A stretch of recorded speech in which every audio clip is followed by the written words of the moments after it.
The warm spring sun streamed through the stained glass windows of the Sistine Chapel, painting colorful patterns across the ancient marble floor. Pope Leo XIII walked slowly down the center aisle, his white cassock catching the light. At 72 years old, he moved with surprising energy, nodding and smiling at the choir members who stood respectfully as he approached. Unlike many of his predecessors, Pope Leo had become known for his casual visits to various Vatican departments, often showing up unannounced just to see how things were really going. Today, however, was different. The Sistine Chapel choir had been preparing for months for the upcoming Easter celebrations, and the Pope had specifically requested to attend this rehearsal. What made this year special was the new musical direction the Pope himself had suggested, a bold combination of traditional sacred music with more contemporary elements. "Please, everyone sit," the Pope said, gesturing with his hands. His voice was gentle but carried throughout the chapel. "I'm just here to listen and learn." The choir director, Mrs. Rossi, a woman in her 60s with silver hair pulled back in a neat bun, approached the Pope with a slight bow. She had been directing the choir for over 20 years and was respected throughout Europe for her musical knowledge. "Your Holiness, we are honored by your presence," she said. "We've been working hard on the new arrangements you suggested. Some have been challenging." She chose her words carefully, but the Pope caught the hesitation in her voice. "Challenging can be good, no?" he replied with a small smile. "The Church has always embraced beautiful art that speaks to people of its time. Why should our music be stuck in the past?" Several older members of the choir exchanged glances. The Pope's progressive approach to liturgical music had been controversial within Vatican circles. For centuries, the Sistine Chapel choir had been known for its perfect performances of Gregorian chants and Renaissance polyphony. The idea of incorporating modern harmonies and even some subtle contemporary instrumentation had caused quite a stir.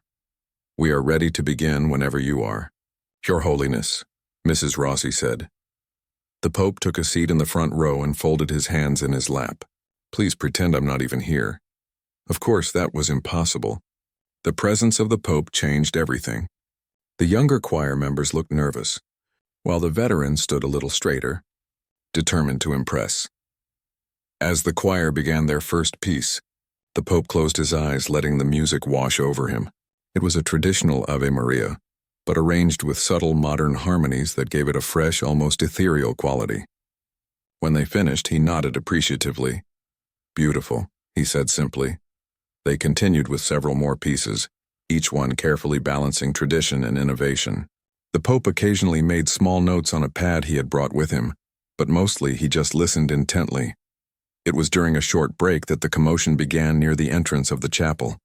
A man in his 40s with unruly dark hair and an expensive-looking suit burst through the doors, followed by two flustered Vatican officials. "I'm terribly sorry." "Your Holiness," one of the officials said.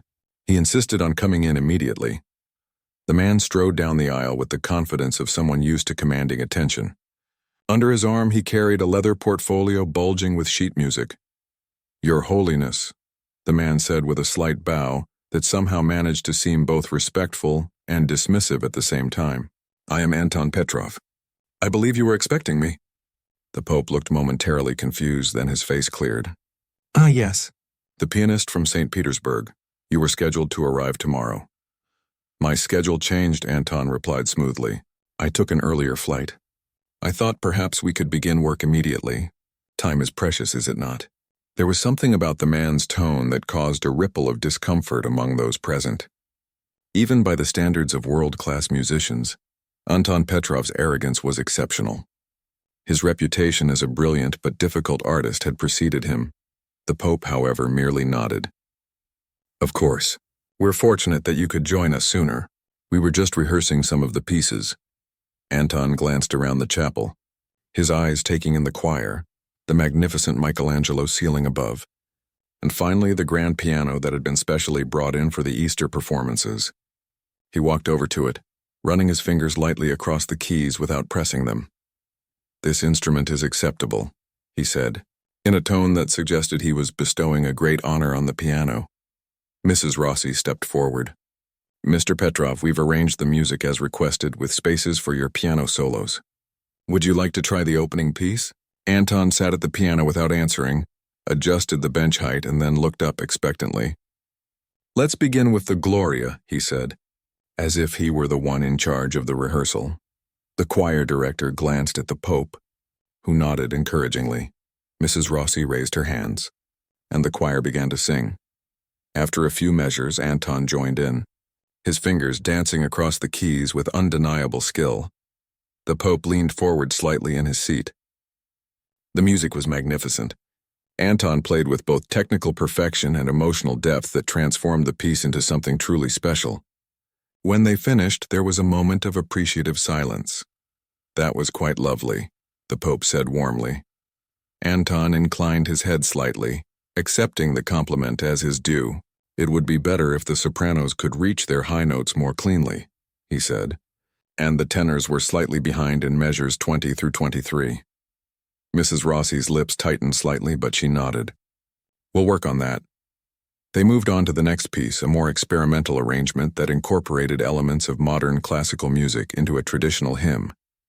Here Anton was given more freedom to improvise around the choir's singing. As they rehearsed, Father Thomas, the Pope's personal secretary, slipped into the chapel and sat quietly next to the Pope. "Your Holiness," he whispered, "I must remind you about the meeting with the Brazilian ambassador in 40 minutes. The Pope nodded but seemed reluctant to leave. The music had captured his full attention, and he was particularly interested in seeing how this new approach would work. "Just a bit longer," he murmured. The rehearsal continued, with Anton becoming increasingly critical of both the arrangements and the choir's performance. Each time he stopped to point out a perceived flaw, his comments grew more pointed. The atmosphere in the chapel gradually shifted from excitement to tension. During one particularly difficult passage, Anton suddenly stopped playing and stood up from the piano. The choir, caught off guard, continued for a few awkward seconds before trailing off into silence. "This arrangement doesn't work," Anton announced flatly. "Who wrote this?" There was an uncomfortable silence. The Pope cleared his throat quietly. "I suggested the basic structure," he said, "though of course Mrs. Rossi and her team developed it fully." Anton looked directly at the Pope, seemingly unimpressed by the fact that he was addressing the leader of the Catholic Church. "With all due respect, Your Holiness, this section is too cluttered. The piano and voices are fighting each other instead of complementing one another." The Pope considered this critique thoughtfully. "Perhaps you're right. What would you suggest?"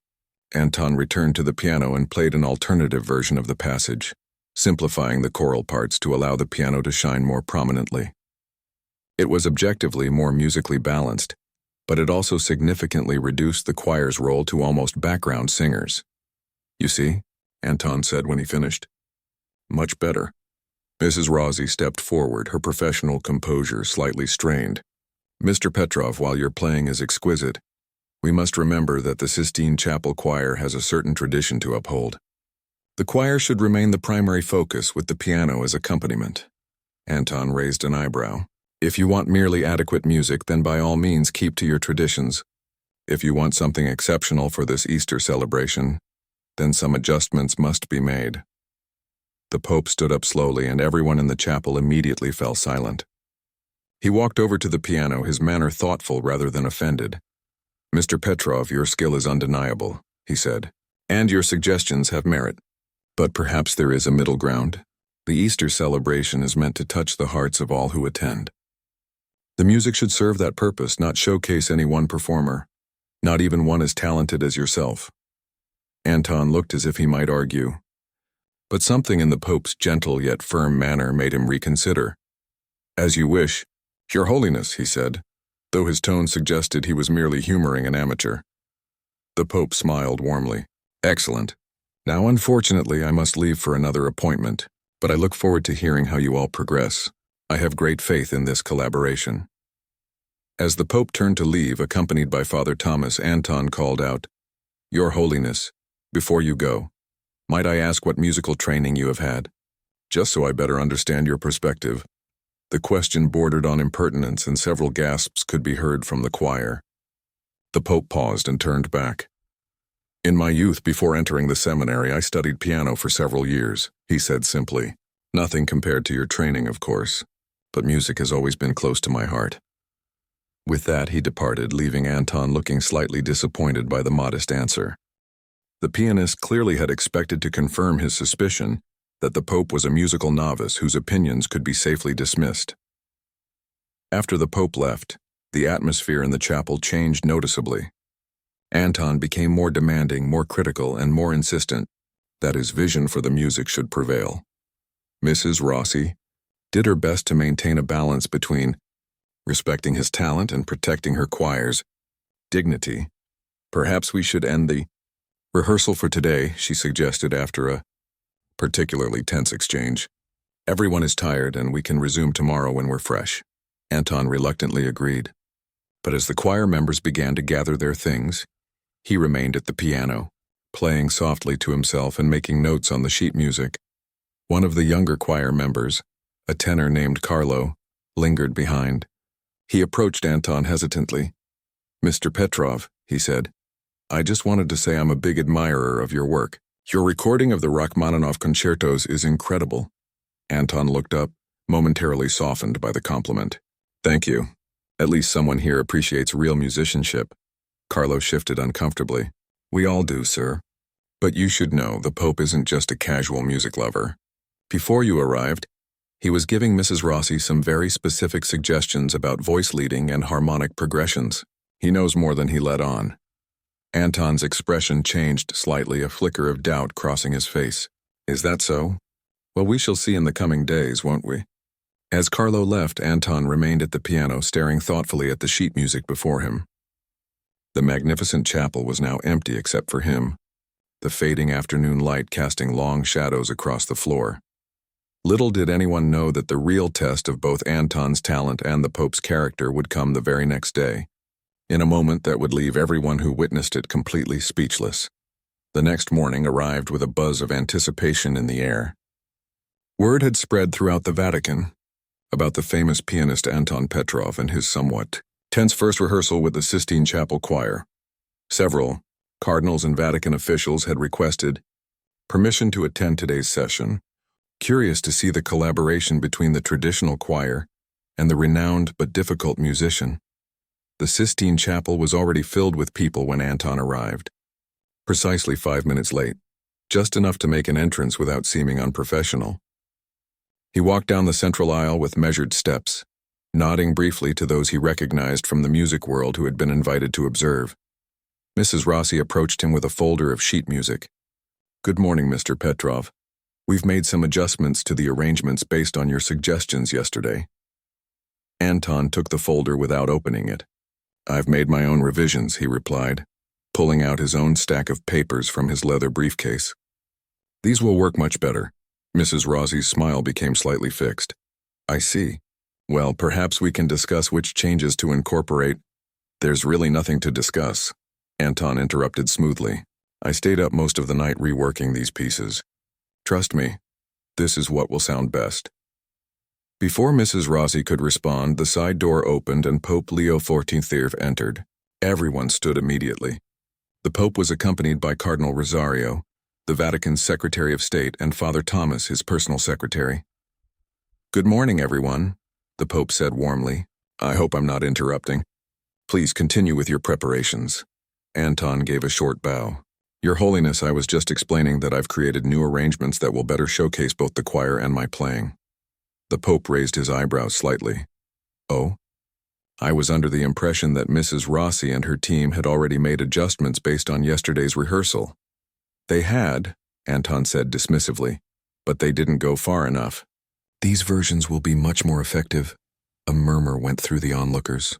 The pianist's confidence in the face of the Pope bordered on disrespect, though he was careful to keep his tone just within the bounds of professionalism. The Pope took a seat in the front row, next to Cardinal Rosario. "Well then, let's hear what you've created, Mr. Petrov." Anton distributed his revised music to the choir members, who looked uncertainly at Mrs. Rossi. She nodded reluctantly, and they began to organize themselves. "We'll start with the Agnus Dei," Anton announced, taking his place at the piano. The choir began tentatively, sight-reading the new arrangement. Anton played with confidence, his fingers gliding over the keys with practiced precision. It became immediately apparent that the new arrangement significantly reduced the choir's role, turning what had been a balanced collaboration into essentially a piano solo with choral accompaniment. After a few minutes, Mrs. Rossi stopped the performance with a raised hand. "I'm sorry, but this isn't working. The choir can barely be heard in this arrangement." Anton looked up impatiently. "They're not singing loudly enough. The balance is fine in the composition. With all due respect, Mr. Petrov," Mrs. Rossi replied, her voice firm despite her obvious effort to remain diplomatic. "This arrangement has fundamentally altered the nature of the piece. The Easter celebration has always featured the choir prominently."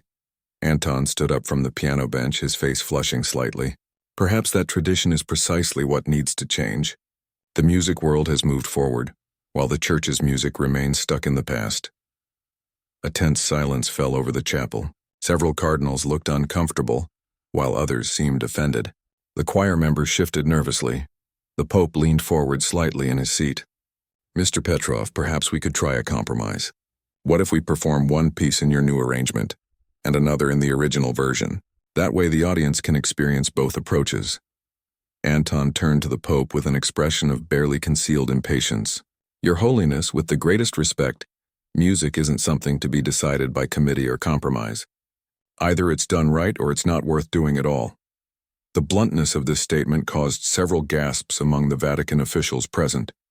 Cardinal Rosario leaned over and whispered something in the Pope's ear, but Pope Leo waved him off gently. "And you alone decide what is right in music, Mr. Petrov?" the Pope asked mildly. Anton hesitated, seeming to realize he might have gone too far.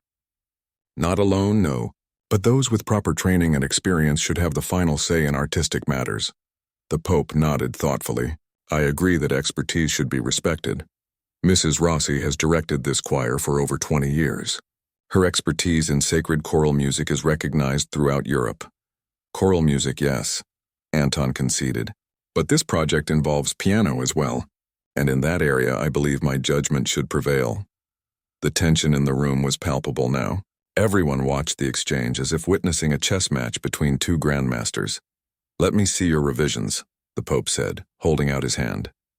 Anton brought the sheet music to him. Pope Leo examined it carefully, turning pages slowly, occasionally humming a phrase under his breath. The room remained silent as he studied the score. After several minutes, he looked up. "You've certainly made dramatic changes." "The piano parts are quite beautiful, but I'm concerned that the overall balance has been lost." "That's exactly what I was trying to explain," Mrs. Rossi said, relief evident in her voice. Anton's face hardened. "If I may speak frankly, Your Holiness, I was told this project aimed to modernize the Church's music, to make it relevant to contemporary audiences. But it seems what you actually want is just a slightly updated version of the same old traditions." The Pope didn't respond immediately, and Anton, perhaps emboldened by the silence, continued. "I was excited about this commission because I thought the Vatican was finally ready to embrace true artistic innovation. Instead, I find the same resistance to change that has kept church music in a museum, while the rest of the musical world moves forward." The atmosphere in the chapel grew increasingly uncomfortable. Several officials looked scandalized by the pianist's outburst. Father Thomas took a half step forward as if ready to intervene, but the Pope raised a hand slightly, stopping him. "Mr. Petrov," Pope Leo said quietly, "what do you believe is the purpose of the music we're creating for this Easter celebration?" Anton seemed taken aback by the question. "To showcase the highest level of musical artistry, of course." "I see," the Pope replied. "And not to enhance the spiritual experience of those attending? Not to help them connect with something beyond themselves?" Anton shifted his weight from one foot to the other. "Well, yes, that too. But truly great art accomplishes that automatically." "Perhaps," the Pope said, "but in this setting, the music serves the spiritual purpose, not the other way around." Anton's frustration visibly mounted. This is exactly the kind of thinking that has kept church music stagnant for centuries. With all due respect, Your Holiness, this conservative approach is why young people find church music boring and irrelevant. A collective intake of breath swept through the onlookers. Even those who had been sympathetic to Anton's artistic vision were shocked by his tone. The Pope remained calm, but there was a new firmness in his voice when he spoke. "Mr. Petrov, I admire your passion and your talent, but I'm beginning to wonder if you're the right person for this project." "Are you firing me?" Anton asked incredulously. "I'm suggesting that perhaps our visions are too different to work together successfully," the Pope replied. Anton's face flushed with anger and embarrassment. In that moment, with dozens of important Vatican officials and music world figures watching, he seemed to lose the last of his diplomatic restraint. "This is absurd," he said, his voice rising. "I was brought here because of my international reputation, because I'm one of the most respected pianists in the world. And now my artistic judgment is being questioned by someone whose musical knowledge probably doesn't extend beyond simple hymns." The room went completely still. Cardinal Rosario half rose from his seat, his face darkening with anger, but the Pope placed a gentle hand on his arm. "It's all right," Pope Leo said quietly, then addressing Anton directly. "You're upset, Mr. Petrov, I understand. Artists are passionate about their work." "This isn't about passion," Anton replied, still flushed. "This is about expertise.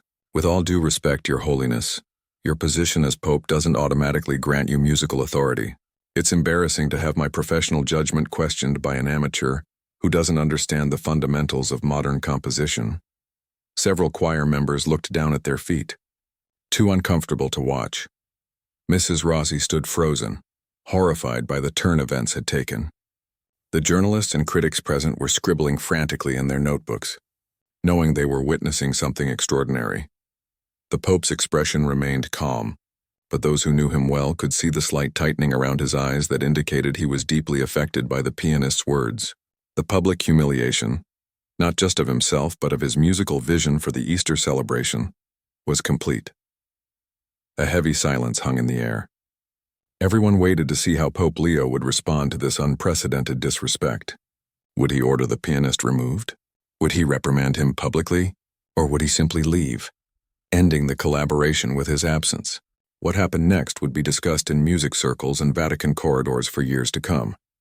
No one who witnessed it would ever forget the moment when Pope Leo XIV rose slowly from his seat and walked toward the grand piano that stood at the center of the Sistine Chapel. The silence deepened as he approached the instrument, his white cassock seeming to glow in the light streaming through the stained glass windows. Anton stood to one side, his expression a complex mixture of anger, embarrassment, and dawning uncertainty. As the Pope reached the piano, he paused and looked directly at Anton. The next few seconds would change everything. Pope Leo XIV stood beside the grand piano, his expression unreadable. The silence in the Sistine Chapel was so complete that the distant sounds of tourists in St. Peter's Square could be heard through the thick walls. "May I?" the Pope asked quietly, gesturing toward the piano bench. Anton hesitated, then stepped aside with a stiff nod. The room collectively held its breath. Was the Pope going to try to play something, to prove some kind of point? The potential for further embarrassment hung in the air like a storm cloud. The Pope sat down at the piano, adjusting the bench slightly. He took a moment to straighten his white cassock, then placed his hands on the keys. His fingers rested there for a few seconds as he closed his eyes, seeming to gather himself. Then he began to play. The first few notes were soft, tentative almost, a simple melody that evoked ancient Gregorian chants. The sound filled the chapel, resonating against the walls and Michelangelo's ceiling. Those watching exchanged glances of surprise. The Pope's playing was competent, certainly better than they had expected, but still nothing extraordinary. Then something changed. The melody shifted, incorporating subtle modern harmonies. His hands moved with increasing confidence and fluidity across the keys. The simple theme developed and transformed, weaving elements of Bach-like counterpoint with unexpected contemporary chord progressions. The music grew in complexity and emotion, rising and falling like waves. Anton's expression transformed from dismissive expectation to confusion, then to growing disbelief. The Pope was playing not as an amateur with some basic training, but as a true pianist with deep understanding and skill. The piece continued to evolve, now incorporating fragments of the very Easter music they had been rehearsing, but transformed in ways that honored both tradition and innovation. It was as if the Pope was demonstrating in music what he couldn't fully articulate in words, how the sacred and the new could intertwine without losing the essence of either. For nearly 6 minutes, Pope Leo played without sheet music, his eyes occasionally opening to look upward at the chapel's magnificent ceiling, then closing again as he lost himself in the music. When he finally ended with a series of gentle chords that seemed to float upward into the vast space above, The silence that followed was profound. No one moved. No one spoke. Even Anton stood frozen, his face a mask of shock and confusion. The Pope remained seated at the piano for a moment, hands still resting lightly on the keys. Then he turned on the bench to face the room. "Before I entered seminary," he said softly, though his voice carried to every corner of the chapel, "I studied at the Naples Conservatory. My professors believed I had a promising career ahead as a concert pianist." A murmur swept through the onlookers. This aspect of the Pope's past was unknown to most of them. "But I felt a different calling," he continued. "I chose to serve God and the Church instead. Music remained my passion, though, my private joy and solace through the years." He looked directly at Anton now. "Mr. Petrov, your artistry is exceptional. I've attended your concerts in Milan and Vienna, though you wouldn't have known me then. I was just Cardinal Ricci at the time, sitting anonymously in the audience." Anton swallowed visibly, his face flushing deeper now with embarrassment rather than anger. "What you just played," and he began, then stopped, seeming at a loss for words. "That was extraordinary. The integration of traditional forms with modern techniques. I've never heard anything quite like it." The Pope smiled gently. "Music has always been a bridge between the human and the divine. Like faith, it requires both tradition and innovation to truly touch the soul." He turned to face the choir and the gathered officials. "What I just played was merely an improvisation, a suggestion of what might be possible if we approach this Easter celebration with both respect for our traditions and openness to new expressions." Mrs. Rossi stepped forward, her eyes shining with emotion. "Your Holiness, that was beautiful. Would you consider writing that down? It would make a perfect opening for the Easter service." The Pope shook his head slightly. "I couldn't recreate it exactly. It was just a moment of inspiration." "I could help," Anton said suddenly. Every head turned toward him in surprise. The famous pianist's demeanor had completely changed. Gone was the arrogance, replaced by genuine enthusiasm. "I recorded it on my phone," he admitted, looking slightly embarrassed. "Force of habit when I hear something interesting. Between my recording and your memory, we could reconstruct it. And perhaps develop it further together." Pope Leo looked at Anton thoughtfully. "You would be willing to collaborate?" "As equals?" Anton nodded, humility evident in his expression for the first time. "More than willing. Honored, in fact," the Pope smiled. "Then let's try. Not my version or your version, but something new we create together." He turned back to the piano and gestured for Anton to join him. "Here, let me show you what I was thinking for the middle section." Anton moved to stand beside the piano, his professional interest clearly piqued. The Pope began to play again, this time a variation on the theme he had introduced earlier.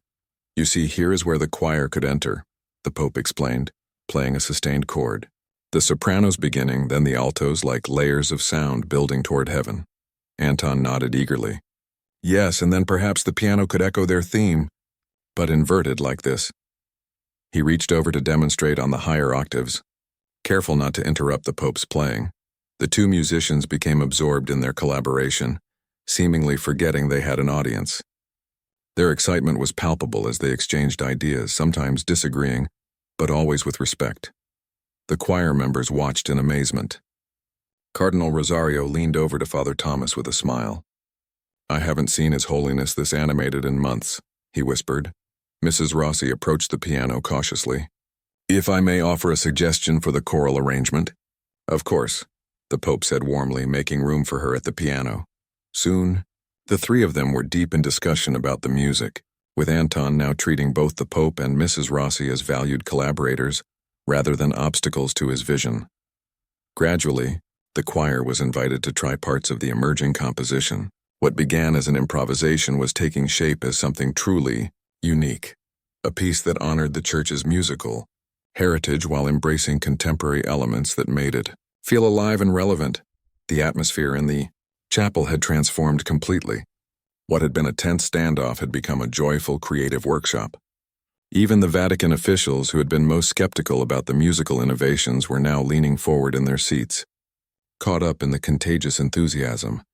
After about an hour of this collaborative work, Anton stepped back from the piano, running a hand through his hair. "This is quite extraordinary," he said, looking at the Pope with newfound respect. I've rarely experienced this kind of creative chemistry with another musician. The Pope nodded. When we set aside our egos and truly listen to each other, remarkable things can happen. In music as in faith. Anton looked down for a moment, then met the Pope's gaze directly. I owe you an apology, Your Holiness.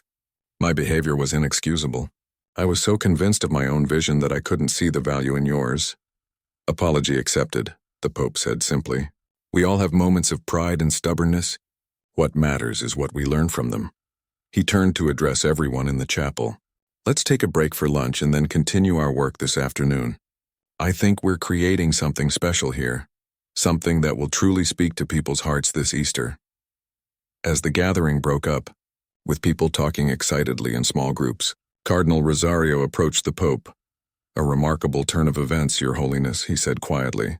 You could have had him removed after that display of disrespect. Many expected it. Instead, you transformed the situation completely. Pope Leo smiled.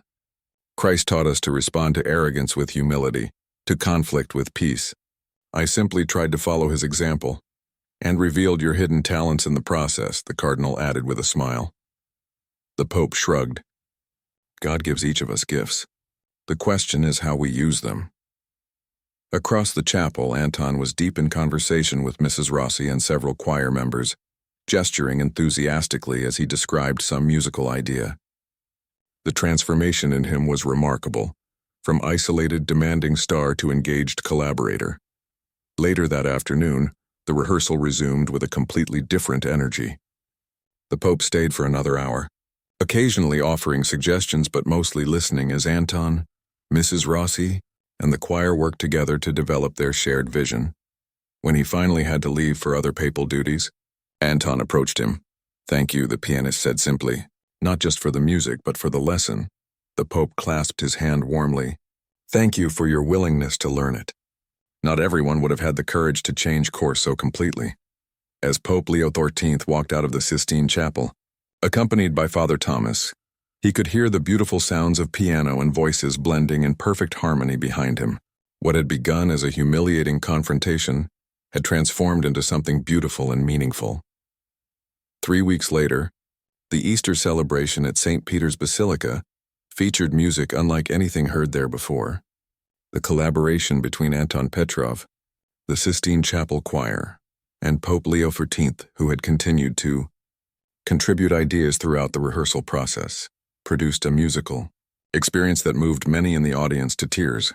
Critics hailed it as a perfect marriage of tradition and innovation, sacred and contemporary. But for those who had witnessed that pivotal moment in the Sistine Chapel, it represented something even more profound, a reminder that humility and grace could transform conflict into harmony, both in music and in life. The success of the Easter celebration echoed throughout Rome and beyond. What had begun as a controversial musical experiment had blossomed into something truly remarkable, leaving a lasting impression on everyone who had witnessed it. News outlets worldwide covered the unique collaboration between Pope Leo XIV and Anton Petrov, with headlines celebrating the musical pope and the humbled virtuoso. 2 days after Easter, Anton found himself sitting in a small, modestly furnished room in the papal apartments. Unlike the grand, ornate spaces that most visitors to the Vatican experienced, this was clearly a personal room, a place where Pope Leo could be himself away from the public eye. A simple upright piano stood against one wall, surrounded by shelves of books and music scores. Family photographs sat alongside religious icons, and a large window overlooked the Vatican gardens. Tea? The Pope asked, gesturing to a small table where a silver pot steamed gently. Thank you, Your Holiness, Anton replied, still somewhat uncomfortable in this intimate setting. Despite their musical connection, he remained acutely aware of the Pope's position. Pope Leo poured 2 cups of tea and settled into an armchair across from Anton. I wanted to thank you properly for your contribution to the Easter celebration, he said. Your playing was magnificent. Anton shook his head slightly. The honor was mine. I've received more compliments for this performance than for any solo concert I've ever given. There was something special about what we created together. The Pope nodded. That's precisely why I wanted to speak with you privately. Music has a way of reaching people when words fail, doesn't it? It's why I became a musician, Anton admitted. I've never been good with words. Music allows me to express what I could never say, which makes your gift all the more precious, the Pope said. You can touch people's hearts in a unique way. Anton looked down at his tea. I haven't always used that gift wisely. As you experienced firsthand, the Pope waved this away. We've moved past that. What interests me now is the future. The future? Yes, I have a proposal for you. The Pope set his teacup down and leaned forward slightly. What would you think about establishing a new program at the Vatican? Something that brings together sacred and contemporary music in meaningful ways. Anton's eyebrows rose. What kind of program? Perhaps a series of concerts throughout the year, educational workshops for young musicians, collaborations with choirs and orchestras from around the world. The Pope's eyes lit up as he spoke. The Church has been a patron of the arts for centuries. I believe we should continue that tradition, but with a fresh approach that speaks to today's world. Anton considered this. And you want me involved? As artistic director, if you're willing. You'd have considerable creative freedom, though naturally within certain parameters appropriate for sacred spaces. Anton sat back, clearly stunned by the offer. I don't know what to say. I'm not even Catholic, Your Holiness, the Pope smiled. Music transcends religious boundaries. Your understanding of how to blend tradition with innovation is exactly what I'm looking for. He paused. Besides, after witnessing your transformation during our collaboration, I believe you've gained something valuable that you could share with others. My transformation? Anton asked. From a soloist focused primarily on your own artistic vision to someone who could collaborate, listen, and create something greater than any individual could achieve alone. The Pope's eyes twinkled. Not an easy journey for someone accustomed to being the star. Anton laughed softly. No, it wasn't easy, but it was necessary. He was quiet for a moment, then added, I've been thinking a lot about why I behaved as I did when I first arrived. Oh, the Pope looked genuinely interested. My whole life has been about proving myself, standing out from the crowd. When you grow up in the competitive world of classical music, you learn early that being merely good isn't enough. You must be exceptional, distinctive. Anton's voice grew quieter. Somewhere along the way, I started to believe that my value as a person was tied to my superiority as a musician. Pope Leo nodded thoughtfully. A common human struggle, though perhaps more intense in your profession. Working with you in the choir showed me something different, Anton continued. For the first time in years, I felt the pure joy of creating music without the burden of having to be the best. It was liberating. The Pope smiled. That's precisely the spirit I'd like this new program to embody. Excellence without ego, tradition with innovation, sacred purpose with contemporary relevance. Anton looked around the room, his eyes landing on the humble upright piano. May I ask a personal question, Your Holiness? Of course. Do you ever regret not pursuing music professionally? You clearly had the talent. The Pope was silent for a moment, considering the question. Then he rose and walked to the piano, running his fingers lightly over the keys without pressing them. There were moments, especially when I was younger, he admitted, times when I'd attend a concert and think, that could have been me. But no, I don't regret the path I chose. He turned to face Anton. My love for music has remained a constant companion throughout my life, perhaps even more precious because it wasn't my profession but my refuge. He sat at the piano bench. Besides, God has a way of using all our gifts, even when we take unexpected paths. His fingers began to move across the keys, playing a simple, thoughtful melody. Anton listened, mesmerized by the Pope's playing in this intimate setting.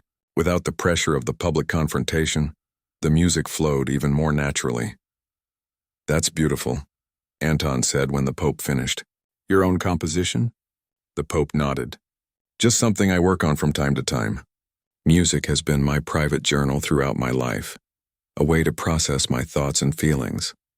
Anton was quiet for a moment, then made a decision. I would be honored to direct this new program, Your Holiness, but on one condition. And what might that be? The Pope asked, looking amused. That you contribute at least one original composition to our first concert series. The Pope laughed. That's your condition? Not artistic freedom or a generous budget? Anton smiled. Those things are important, but yes, that's my condition. The world deserves to hear your music. Very well, the Pope agreed. Though I suspect this is a clever way to ensure I remain personally invested in the program's success. Perhaps, Anton admitted with a grin. I did learn something about diplomacy during our collaboration. The two men spent the next hour discussing their vision for the new initiative. As they talked, their excitement grew. They imagined concerts that would bring ancient sacred music together with contemporary forms, educational programs for disadvantaged youth, and collaborations with musicians from diverse cultural and religious backgrounds. We'll call it Harmonies of Faith, the Pope suggested. A place where tradition and innovation create something new together. Perfect, Anton agreed. When their meeting concluded, the Pope walked Anton to the door of his private apartments. There's a saying I've always loved, Pope Leo said. God writes straight with crooked lines. When you arrived at the Vatican with your confident manner and strong opinions, I never imagined we would end up here. Nor did I, Anton admitted. I came expecting to perform, collect my fee, and add Vatican to my resume. Instead, he shook his head, struggling to find the words. Instead, you found something you weren't looking for, the Pope finished for him. Yes, something much more valuable. As Anton left the papal apartments, he felt lighter somehow, as if a burden he hadn't even recognized had been lifted from his shoulders. The prospect of building something meaningful, something larger than himself, filled him with a sense of purpose he hadn't experienced in years. News of the Harmonies of Faith initiative spread quickly. Musicians from around the world expressed interest in participating. Young artists especially were drawn to the idea of bridging traditional sacred music with contemporary forms. Over the following months, Anton threw himself into the project with unexpected dedication. He traveled throughout Europe, meeting with musicians, composers, and choir directors.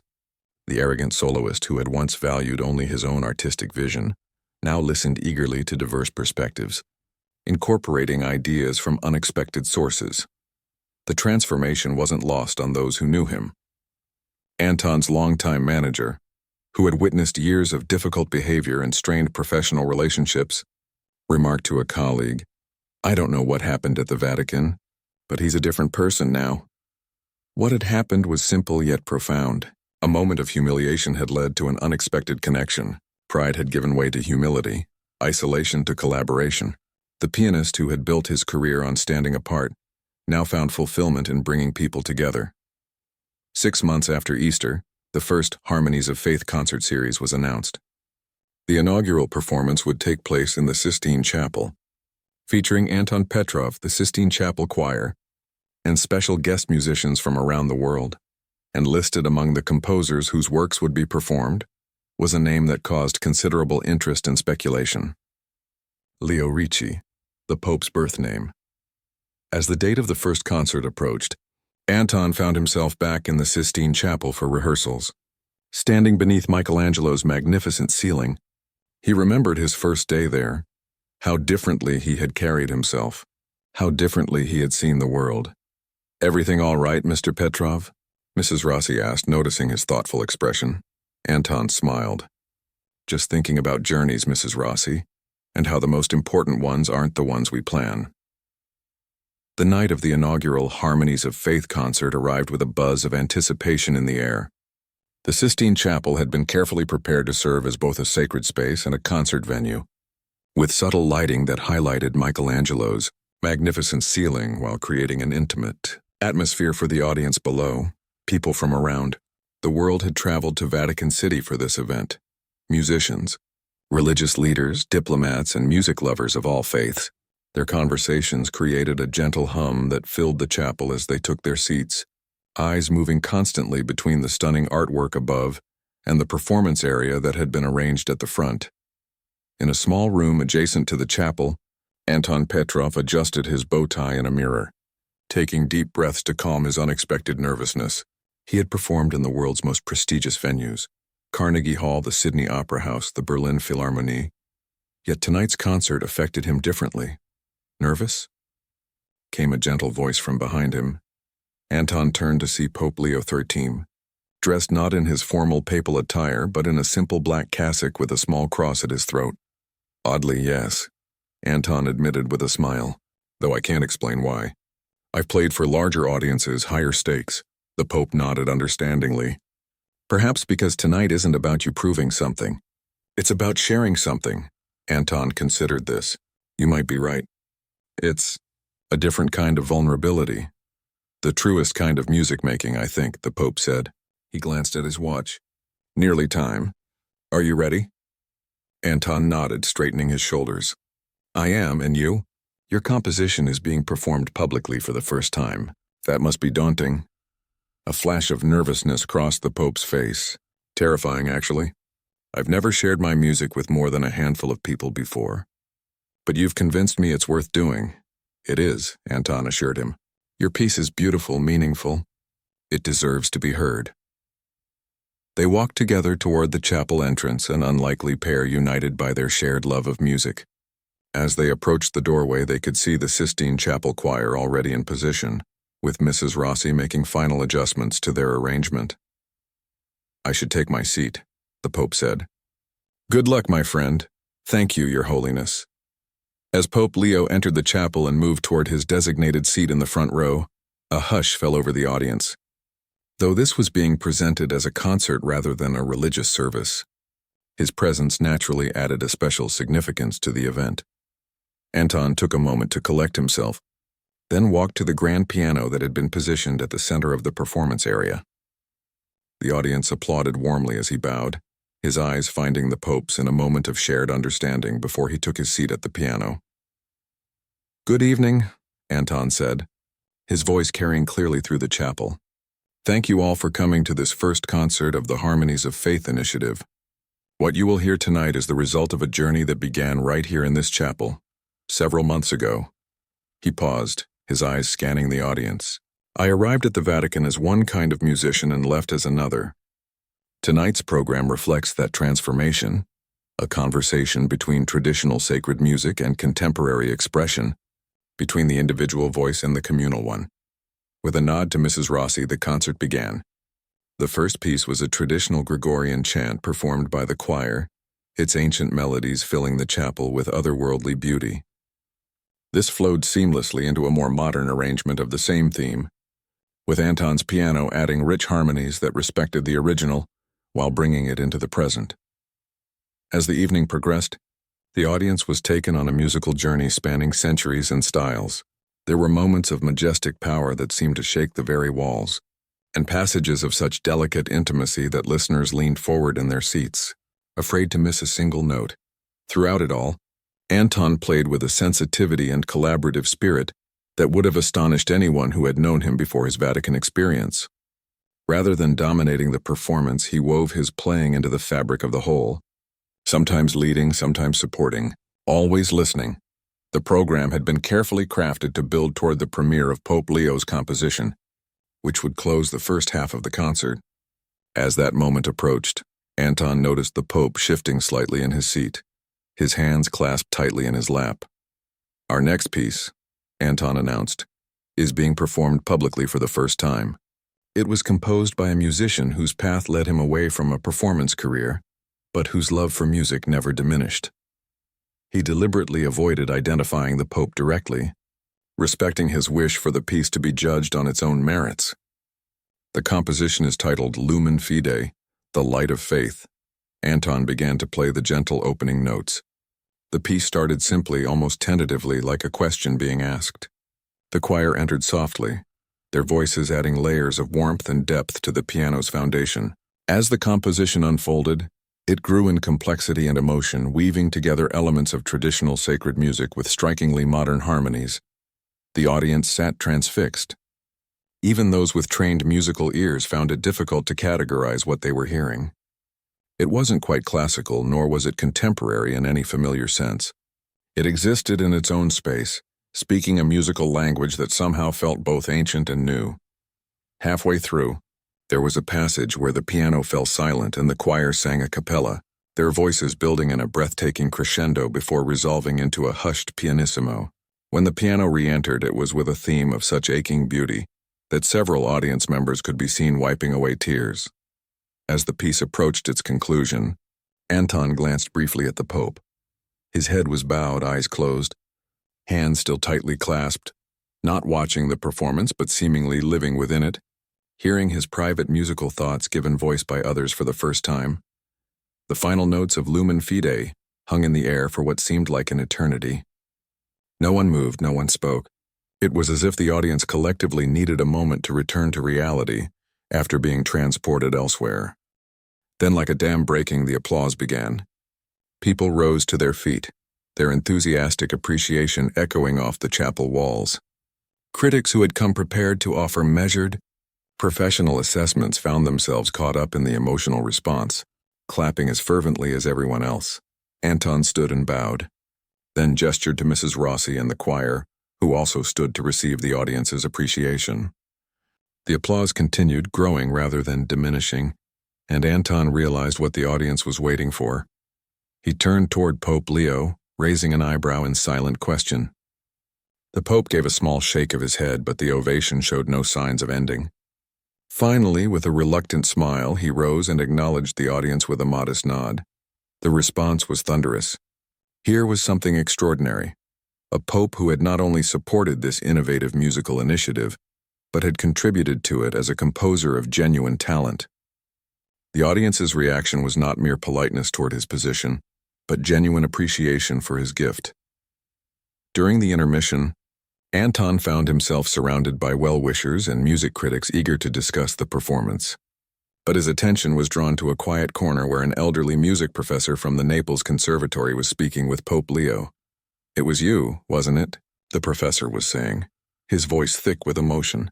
"You were the young Leo Ricci who won the national competition 50 years ago, then disappeared from the music scene.